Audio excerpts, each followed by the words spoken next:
Isaiah chapter 41. Be silent before me, you islands. Let the nations renew their strength.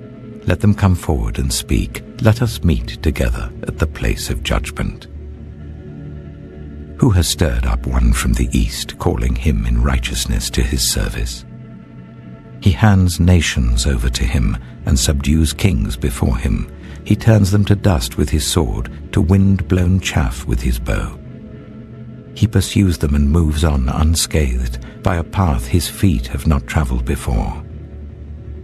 Who has done this and carried it through, calling forth the generations from the beginning? I, the Lord, with the first of them and with the last. I am He. The islands have seen it and fear. The ends of the earth tremble.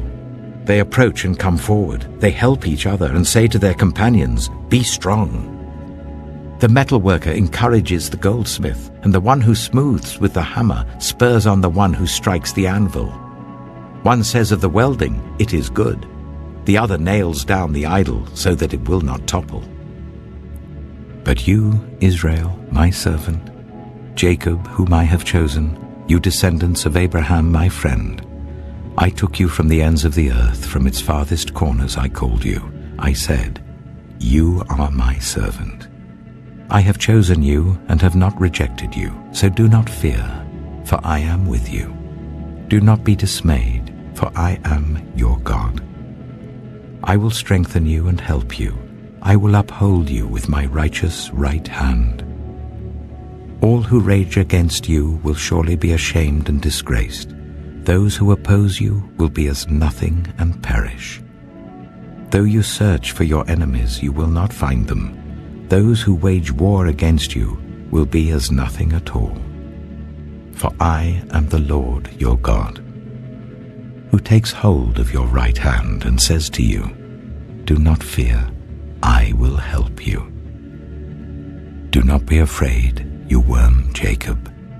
Little Israel, do not fear, for I myself will help you, declares the Lord, your Redeemer, the Holy One of Israel. See, I will make you into a threshing sledge, new and sharp, with many teeth. You will thresh the mountains and crush them, and reduce the hills to chaff. You will winnow them, the wind will pick them up, and a gale will blow them away. But you will rejoice in the Lord, and glory in the Holy One of Israel.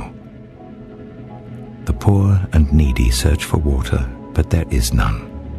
Their tongues are parched with thirst. But I, the Lord, will answer them. I, the God of Israel, will not forsake them. I will make rivers flow on barren heights, and springs within the valleys. I will turn the desert into pools of water, and the parched ground into springs. I will put in the desert the cedar and the acacia, the myrtle and the olive. I will set junipers in the wasteland, the fir and the cypress together, so that people may see and know, may consider and understand that the hand of the Lord has done this, that the Holy One of Israel has created it. Present your case, says the Lord. Set forth your arguments, says Jacob's King. Tell us, you idols, what is going to happen. Tell us what the former things were, so that we may consider them and know their final outcome. Or declare to us the things to come. Tell us what the future holds, so that we may know you are gods.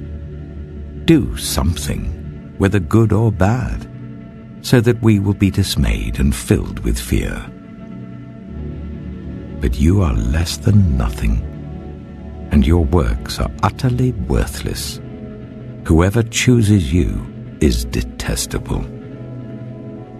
I have stirred up one from the north, and he comes, one from the rising sun who calls on my name. He treads on rulers as if they were mortar, as if he were a potter treading the clay. Who told of this from the beginning, so that we could know, or beforehand, so that we could say, he was right? No one told of this. No one foretold it. No one heard any words from you. I was the first to tell Zion, look, here they are. I gave to Jerusalem a messenger of good news. I look, but there is no one. No one among the gods to give counsel, no one to give answer when I ask them. See, they are all false. Their deeds amount to nothing. Their images are but wind and confusion.